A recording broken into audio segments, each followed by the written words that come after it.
Fuck on you, boy. What do you want to do, bitch? Boy, you not like.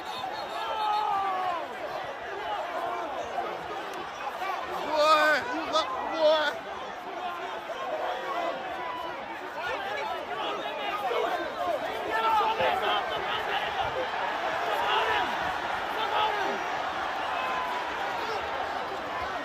Five is out.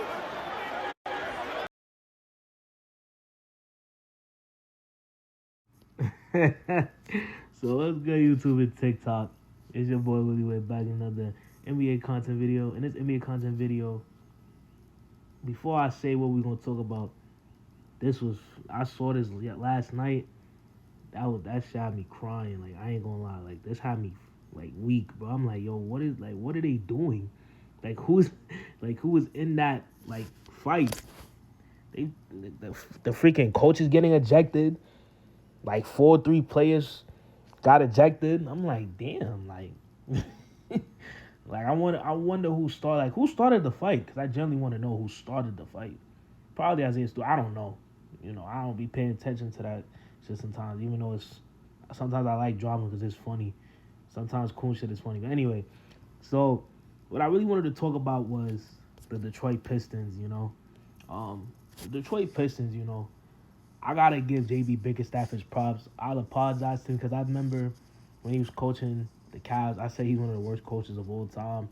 Like, he really can't adjust. He don't really run plays for the Cavs. But he proved me wrong this year, and he got the Pistons to heights we thought they was gonna see like in a few years. They doing it now, which is very impressive. Like, if you told me before the season the Pistons was going to be a top 5 team in the East or in general, like in the conference, I would have told you, like, sports not for you, buddy. But, I always felt like the Pistons could have been a playing team at least, but not the Fisty. But anyway, I always felt like they could have been a playing team because, like, I looked at their team, I'm like, this team shouldn't be this bad.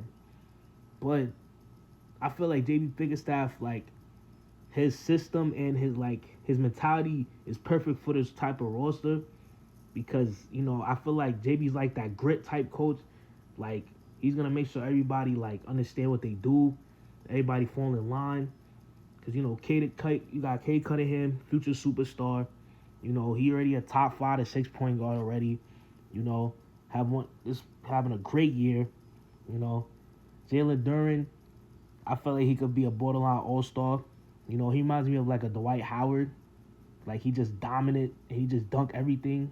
Catch lobs, get a lot of big blocks. Malik Beasley, great role player, great sharpshooter.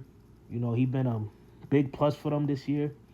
Ausar Thompson, I feel like he could be a star as well if he just get a jump shot, because he's very athletic. He could defend his ass off. And he knows how to score. At the rim. Because him, like his brother too, Amen Thompson, like, they both get a jump shot, they going to be scary long term. Dennis Schroeder, great role player. He does his job.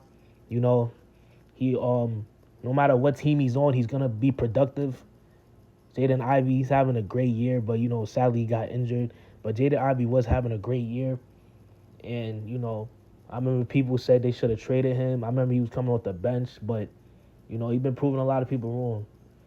Tobias Harris, like, I always felt like Tobias Harris was, like, not that guy on championship teams. But like I said, teams like this, it's perfect for Tobias Harris because there's no pressure. But when you put pressure on Tobias Harris, just know, he's going to fold. Because I've seen it in Philly my whole life. Anyway, look, I understand you could say Isaiah Stewart is horrible. He's more known than for his fighting than him being on the court. But sadly, but real, you need players like Isaiah Stewart. You need that. You need that guy that's gonna, fight people for you, do the dirty work for you, get boards, fight people. Sometimes you really need players like that because, they make you more aggressive too as a player, and they make you more confident for you as a team. Ron Holland, I feel like Ron Holland, long term, he might just be like a great, like, glue guy for teams. Like, but hopefully, he could we'll see what he do in the future.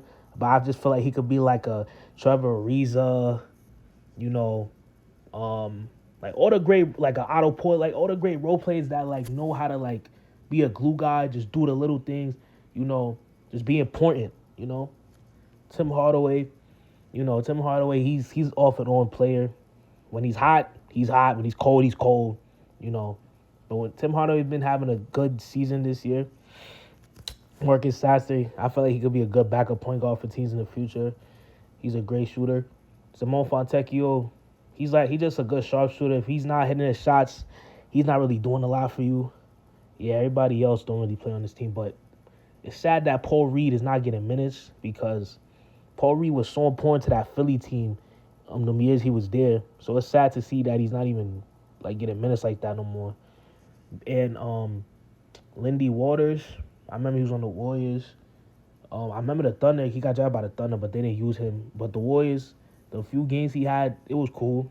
But yeah, that's all the other players don't really play, so I'm not gonna speak on them. But do y'all think the Pistons could make it farther out of the first round if they win the first round? Let me know what y'all think.